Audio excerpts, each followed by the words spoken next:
जय हिंद। देखिए, एक इस वीडियो में समझे एक न्यूमेरिकल लड़के ने भेजा था कि तो मैंने सोचा कि क्यों ना इसको और लोगों के पास भी सेंड कर दिया जाए। तो ये बुक जो है अरिहंत है। यहाँ अरिहंत, थोड़ा स्पेलिंग मिस्टेक हो गया। अरिहंत बुक का नाम है, पेज नंबर 7 है। शब्द का थोड़ा इधर उधर हेर फेर हो सकता है। उदाहरण 5 है, उसने ये भुजा का मान दिया था ए वाले, और यानी कि भुजा ए वाले वर्ग ए बी सी डी के प्रत्येक कोने पर क्यू आवेश रखा है, तो डी पर रखे आवेश पर कार्यरत बल ज्ञात कीजिए। देखिए, बोर्ड में सबसे मेन बात ये रहती है कि अगर आप फिगर बना लेते हैं तो आधा काम आपका हो जाता है, प्लस आपको सूत्र मालूम होना चाहिए। अगर वर्ड आप कम भी लिखते हैं और सूत्र फिगर बना देते हैं, उसके बाद हल कर देते हैं, तो नंबर मिलने के चांस बहुत बढ़ जाते हैं। बहुत वर्ड कम भी लिख सकते हैं आप। देखिए, ये मैंने इस ध्येय से बनाया है कि क्योंकि हिंदी मीडियम के अधिकांश लड़के मैथ में, ठीक है, मैथ उनका बहुत कमज़ोर रहता है, या मैथ में वो बहुत कमज़ोर रहते हैं, तो फिर भी हमने भरसक कोशिश किया है बारीकी से समझाने के लिए। देखिए, यदि आपको ये मालूम हो जाए कि प्रश्न क्या कह रहा है और कैसे फिगर बनेगा, क्या सूत्र लगेगा, तो बस इतने पर ही फिजिक्स ख़त्म हो जाता है। देखिए, प्रश्न से मिलने वाले उत्तर, क्या क्या उत्तर मिल रहा है प्रश्न से, तो आकार कैसा है, वर्गाकार है, तो वर्ग का आकार कैसा होता है, तो ये देखिए यहाँ मैंने दिखलाया है। वर्ग की खासियत ये होती है कि इसकी चारों भुजाएं जो होती हैं बिल्कुल बराबर होती हैं, यानी कि सबकी माप एक समान रहती है। और उसकी माप कितनी है, तो प्रश्न में दिया है कि भुजा ए वाले, यानी कि भुजा की जो माप है ए इकाई है। इकाई यहाँ जो भी है, सेंटीमीटर, मीटर, जो कुछ भी है। प्रत्येक कोने पर क्या स्थित है, तो आवेश। अब देखिए, यहाँ प्रश्न में एक चीज़ मेंशन नहीं किया है। देखिए, प्रश्न अगर हर चीज़ बता देता तो आप दिमाग नहीं लगा पाते, इसलिए प्रश्न कुछ हर चीज़ छिपा देता है ताकि आप अपने दिमाग की सोच से कुछ देखिए। यहाँ सिर्फ आवेश डाला है, लेकिन ये नहीं कहा है कि यह सजातीय है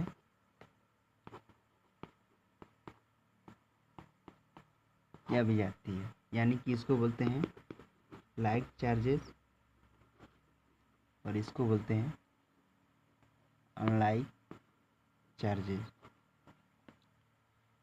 यानी कि सजातीय का मतलब ये हुआ सेम और विजातीय का मतलब अलग अलग। अब सेम का मतलब क्या है, क्या आकार से नहीं, यहाँ चिन्ह से मतलब है। यानी कि एक आवेश पे यदि पॉजिटिव प्लस लगा है तो दूसरे पे भी प्लस लगा है। देखिए, सजाती में क्या होता है कि एक हम आवेश मान ले रहे हैं और ये दो आवेश हैं, दो, और इस जो पहला आवेश है उस पर भी प्लस चार्ज है और जो दूसरा चार्ज है उस पर भी प्लस चार्ज है, तो हम सजातीय बोलेंगे। इसके ऐसा नहीं है कि प्लस पर भी, आप इस पर माइनस भी कर सकते हैं। यानी कि यदि थोड़ा सा ज़्यादा समझने में, यदि एक Q1 है एक Q2 है और दोनों पे माइनस है, देखिए दोनों पे माइनस है, तो ये भी सजातीय कहलाएंगे। विजातीय में ठीक उल्टा होता है। क्या होता है, एक या तो प्लस चिन्ह में रहे और एक माइनस चिन्ह में रहे, यानी कि एक पे प्लस चार्ज एक पे माइनस चार्ज रहे, तो उसको हम बोलते हैं विजातीय। ठीक है, यही है। तो देखिए, इसमें होता क्या है, थोड़ा सा बता दूं कि जो सजातीय चार्ज होते हैं, सजातीय चार्ज, इनमें एक दूसरे को हटाने की टेंडेंसी होती है। ये एक दूसरे को अपने मिडिल लाइन से दूर हटाते हैं, ठीक है, और इसमें अपने मिडिल लाइन से अपने तरफ खींचने की टेंडेंसी रखते हैं, ठीक। तो इसमें सिर्फ आवेश बोल दिया, यानी कि वो समझिए कि वो समान आवेशी हैं। यानी कि जब समान आवेश होते हैं तो उनके बीच मध्य दूरी से हटाने का गुण काम, मतलब कि मध्य दूरी से वो हटाने का काम करते हैं, यानी कि एक दूसरे को प्रतिकर्षित करते हैं, हटाते हैं। और यही यदि अलग अलग चिन्ह रहता है तो मध्य दूरी से अपने तरफ आकर्षित करने का काम करते हैं। जब समान प्रकार के चार्ज एक दूसरे को हटाते हैं तो उनके बीच एगो शक्ति काम करती है, बल काम करता है, जिसको हम बोलते हैं प्रतिकर्षण। क्या बोलेंगे? प्रतिकर्षण बल। सजातीय आवेश वाले में जो बल काम करता है उसको बोलते हैं प्रतिकर्षण बल। और जो अलग अलग आवेश के बीच बल काम करता है उसको बोलते हैं आकर्षण बल। तो खैर इतना ही। तो इसमें ये जो क्वेश्चन दिया है, इसमें लाइक चार्जेज हैं सजातीय आवेश। चलिए प्रश्न में दिया है ये सब, मैंने ये फिगर बना दिया। देखिए ये ए साइड है, ये कॉर्नर है, ये बी कॉर्नर है, ये सी कॉर्नर है, ये डी कॉर्नर है। ठीक, अब देखिए इसके चारों तरफ मैंने ये बनाया ए, ये ए बी के बीच भी ए, बी सी के बीच ए और सी डी के बीच भी ए। यानी कि जितनी डी सी की नाप है उतनी ही बी सी की, उतनी ही ए बी की और उतनी ही ए डी की है। सब बराबर है नाप में। अब आइए समकोण त्रिभुज।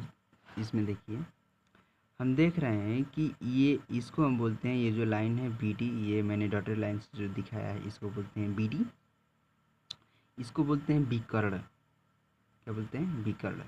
इसका माप नहीं दिया है, इसका मतलब सवाल में इसका उत्तर नहीं दिया, तो इसको हम सूत्र से निकालेंगे। वो सूत्र क्या है? तो पाइथागोरस सूत्र होता है। देखिए यहाँ ये क्या है, समकोण त्रिभुज में पाइथागोरस सूत्र लगता है। बी सी डी 90, और 90 के सामने ये जो, ये यहाँ मैंने 90 बनाया है, 90 के सामने जो भुजा होती है उसको हम बोलते हैं कर्ण। अब आगे आते हैं बी सी। देखिए बी सी, ये इधर है बी सी, ये बी सी मैंने बनाया है, इसकी माप क्या है? ए। उसके बाद है डी सी, तो डी सी क्या है? ए है, तो डी सी का भी माप ए है। अब देखिए इन दोनों में से किसी एक को आप लंब और कर्ण मान सकते हैं। जो पाइथागोरस सूत्र होता है ना, उसमें तीन ही चीज़ मेनली रहते हैं। देख लीजिए सूत्र, अगर आपको मालूम है तो इस जो आपको जानकारी मालूम हो ना, आप उस पोर्शन को नेगलेक्ट करके आप वीडियो को आगे वाला पोर्शन इसका देख सकते हैं, चाहे स्पीड बढ़ा करके देख सकते। देखिए पाइथागोरस में तीन चीज़ होता है, कर्ण, लंब और तीसरा आधार। बस ये तीन चीज़ें होती हैं। लेकिन सूत्र क्या होता है? सूत्र ये होता है कि कर्ण का स्क्वायर बराबर होता है लंब का स्क्वायर और आधार के स्क्वायर के जोड़ के बराबर होता है। कर्ण का जो स्क्वायर होता है लंब के आधार और आधार के स्क्वायर के बराबर होता है। क्योंकि जब हमें कर्ण का मान निकालना रहता है तो इसको हमें अकेला करना रहता है। ठीक है, ये स्क्वायर हटाना रहता है, तो जिसको हम इसको हटाते हैं तो यहाँ लग जाता है करड़ी, इसको करड़ी में बोलते हैं। ठीक है, तो वही देखिए मैंने चीज़ छिपा दी है। अब आइए देखिए बी सी डी 90 डिग्री के सामने सम्मुख भुजा क्या होगा? कर्ण। कर्ण कौन सा है? बी डी है। अब देखिए बी सी ए है, डी सी ए है, और क्रमशः मैंने लिख दिया है लंब और आधार है। पाइथागोरस थ्योरी से यदि हम लगाएंगे तो बी डी कर्ण बराबर हो जाएगा बी सी के स्क्वायर प्लस डी सी के स्क्वायर। बी सी की बात करें तो ए है, तो ए के स्क्वायर हो जाएगा प्लस बीच में, और डी सी कितना? ए है, तो ए। अब देखिए ए स्क्वायर प्लस ए स्क्वायर जोड़ेंगे 2a स्क्वायर हो जाएगा। ए कैसे आया? तो यहाँ 2 कैसे आया? कुछ लड़के सोचेंगे, जिनको मालूम है वो वीडियो को जो स्पीड है बढ़ा करके देख सकते हैं। कैसे है 2 कैसे है वो समझ सकते हैं। देखिए ए स्क्वायर प्लस ए स्क्वायर, इसमें 2 कैसे? तो देखिए गणित कहता है कि इसके आगे 1 होता है, तो इसमें से हम इसको ऐसे लिख सकते हैं ए स्क्वायर प्लस 1 गुणे ए स्क्वायर। ए स्क्वायर जैसे ही इसमें से कॉमन करेंगे तो यहाँ बचेगा 1 गुणे 1 प्लस 1 गुणे 1। ए स्क्वायर 1 में 1 से गुणा करेंगे 1 होगा, 1 गुणे 1। एक एक जोड़ेंगे 2 होगा, यानी कि ए स्क्वायर गुणे 2, यानी कि इसको लिखेंगे 2a स्क्वायर। तो ऐसे हमारा 2a स्क्वायर। आगे बढ़ते हैं। तो ये हमारा आ गया 2a स्क्वायर। इसका वर्गमूल निकालेंगे तो a स्क्वायर में से a बाहर हो जाएगा और रूट में 2 हो जाएगा। इसको हमने माना कि r है। अब देखिए, अब हम चलते हैं कूलाम के नियम लगाने। एडी के अनुदिश, देखिए एडी पहले कहाँ, ए और ये डी है। और देखिए जो ये चार्ज है ए, जो ए पर स्थित चार्ज है वो डी पर स्थित चार्ज पे क्या करेगा, बल लगाएगा। कैसा बल, तो प्रतिकर्षण बल। तो ये इसके तरफ यानी कि ए से डी की तरफ, यानी कि अपने से इसकी दिशा में ये धक्का देगा। तो वो इसीलिए यहाँ से शुरू हो रहा है और इसके तरफ जा रहा है, तो इसीलिए लिखेंगे एडी के अनुदिश डी पर रखें क्यू, यानी कि आवेश पर। देखिए ए के कारण, एडी के अनुदिश डी पर रखे क्यू पर, ए के कारण लगने वाला वैद्युत प्रतिकर्षण बल कूलाम के नियम से निकालेंगे। तो देखिए ये होता है कूलाम का नियम, के इंटू Q1, ये Q1 Q2। यहाँ यदि हम बात करें तो Q1 और Q2 बराबर भी सिर्फ Q है, तो Q गुणा हो जाएगा तो Q स्क्वायर हो जाएगा। देखिए कभी कभी K बराबर 1/4 पाई एप्सिलॉन 0, इसको एप्सिलॉन 0 भी बोलते हैं, एप्सिलॉन नॉट भी बोलते हैं। तो कभी कभी प्रश्न में ऐसे भी आप रख के हल कर सकते हैं। ये हो गया पहला। CD के अनुसार देखिए CD इसमें फिगर में देखिए CD ये है।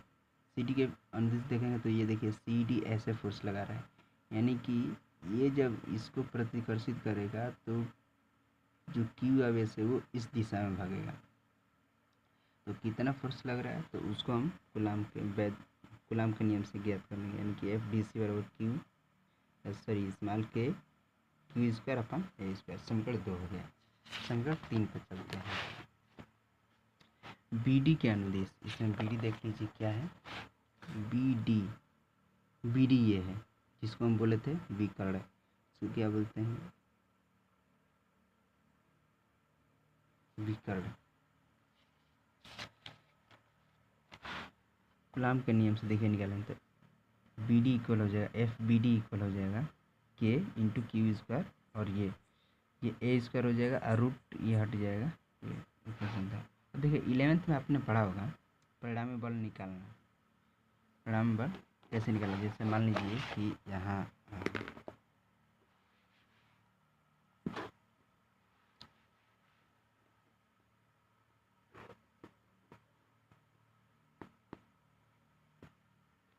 देखिए होता है, जैसे मान लीजिए कि एक यहाँ ऑब्जेक्ट है, इसको हमने इस रस्सी से बांध रखा है और यहाँ कोई बंदा है जो खींचेगा, और एक यहाँ बंदा है ये भी खींचेगा। जब ये लोग इसको खींचेंगे बारी बारी से, तो ये जो ऑब्जेक्ट है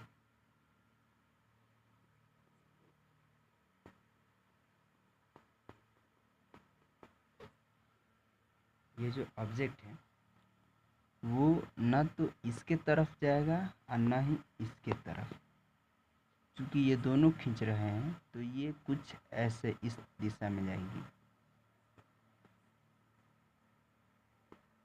ठीक है,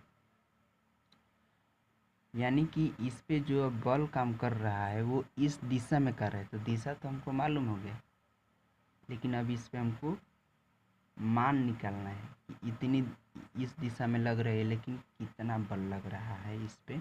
तो इसके लिए एक फार्मूला होता है कि ये मान लीजिए कि ए दिशा में है और ये ए वेक्टर है। ये वेक्टर की चीज़ें हैं, 11 में वेक्टर है सदिश जिसको बोलते हैं। सदिश में ये सब है, सदिशों का जोड़ वहाँ बताया जाएगा। त्रिभुज जब त्रिभुजाकार होगा सदिश तो कैसे जोड़ेंगे, और जब आयताकार होगा तो कैसे उसको जोड़ते हैं। ठीक है, ऐसे वहाँ दो ये मेन चीज़ बताया जाएगा। अब देखिए, तो इसको हम डॉटेड लाइन से आगे बढ़ाते हैं और यह ऐसे, तो हम देख रहे हैं कि वहाँ एक फार्मूला दिया जाएगा। फार्मूला क्या दिया जाएगा कि जो इस पे फोर्स लग रहा है, ये जब यहाँ आ जाएगा तो इस पे जो फोर्स लग रहा है उसको निकाला जाएगा, इसका मैग्नीट्यूड प्लस इसका बी का मैग्नीट्यूड, और उसके बाद 2 गुणा 1 इंटू बी कॉस थीटा और रूट हो जाएगा। तो ये हो जाएगा, यानी कि ए का मैग्नीट्यूड, यानी कि ए का जो संख्या वाला मान है, गणितीय मान दिया है, प्लस उसका स्क्वायर और प्लस बी के जो गणितीय मान दिया है, ठीक है, ओकर स्क्वायर प्लस 2 गुणे A B into cos theta. ये फार्मूला 11 में आपको मिलेगा। अब वही चीज़ यहाँ लगाया है, और बुक में डायरेक्ट कभी कभी हल मिल जाता है तो हम घबरा जाते हैं, क्या है दादा ये कैसे आ गया है। तो ये देखिए मैंने डायरेक्ट वो लिख दिया है, ठीक। अब देखिए एफ डैश, इसको मैंने माना है एफ डैश। अब बात आती है कि एफ डैश है कहाँ, तो यहाँ फिगर को थोड़ा गौर से देखिए। यहाँ देखिए, यहाँ आप देख रहे हैं तो यहाँ एफ डैश है। अब बात आती है कि इस पे तो बी फोर्स भी काम कर रहा है, एफ डैश भी काम करेगा। ये बी फोर्स जो है, ठीक है, ये जो बी फोर्स है ये भी काम कर रहा है, ये भी काम कर रहा है। एफ डैश क्या है, तो इसका और इसका परिणामी बल है। तो जब इन दोनों का परिणामी बल एफ डैश निकल जाएगा, तो टोटल यदि हम निकालेंगे इस लाइन पे, यानी कि इस लाइन पे, ये लाइन जो है, तो थोड़ा रुकिए ना, यहाँ क्यों ना हम ई बना देते हैं, यानी कि डी ई लाइन पे यदि हम फोर्स निकालेंगे जो कि क्यू पे असर करेगा, तो एफ और ये एफ बी इन दोनों का जोड़ होगा। यानी कि टोटल यदि हम इस पे निकालना चाहें तो एफ सी और एफ ए का परिणामी बल प्लस एफ बी होगा, ठीक।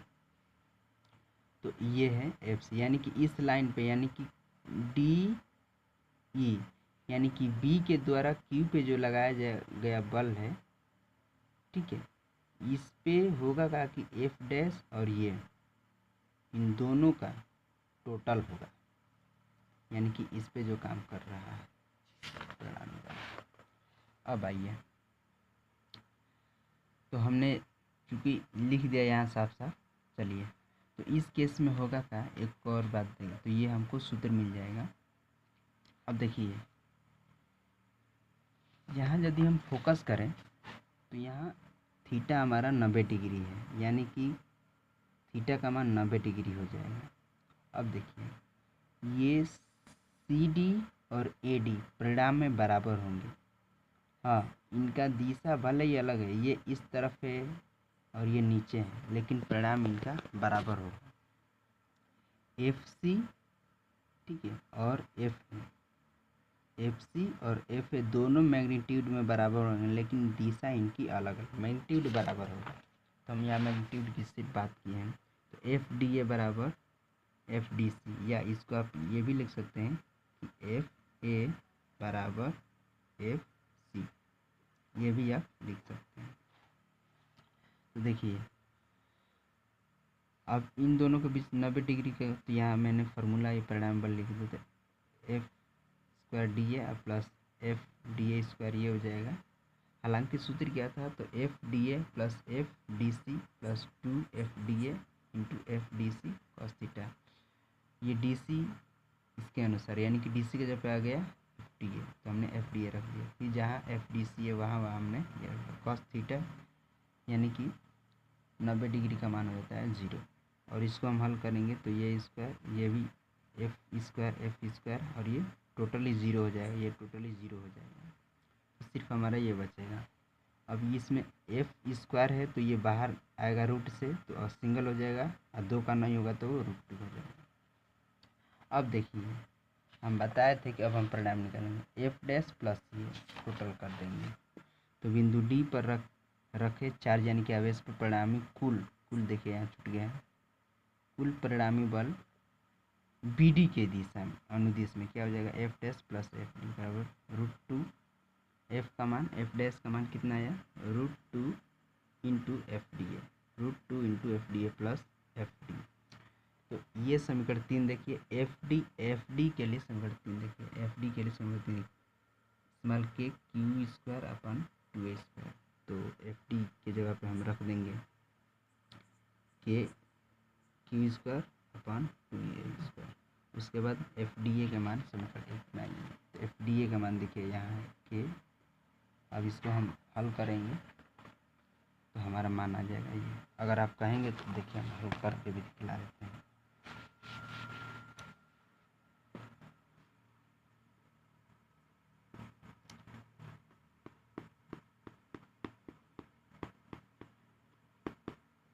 ये एफ टोटल है, एफ डैश आ गया root two into F D A और ये F D A,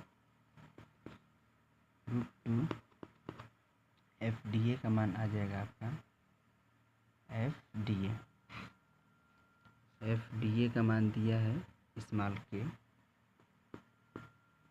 Q square upon A square plus F D P का मान दिया है ये यहाँ, यानी कि स्मॉल के क्यू स्क्वायर 2a स्क्वायर। यहाँ देखिए ये वैल्यू बाहर हो जाएगी और ये वैल्यू भी इतने में बाहर हो जाएगी। तो ये सिर्फ बचेगा के Q square upon A square. जब हम बाहर करेंगे यानी कि कॉमन करेंगे तो रूट टू प्लस 1/2। इसको जब हम हल करेंगे तो 2 से इसमें गुणा कीजिए, प्लस 1/2 में 2 इंटू क्या हो जाएगा ये, यानी कि ये हो जाएगा के Q square upon A square into 1 + 2 root 2 ऐसे ये आ जाएगा, यानी कि के into A Q square upon A square into 1 + 2 root 2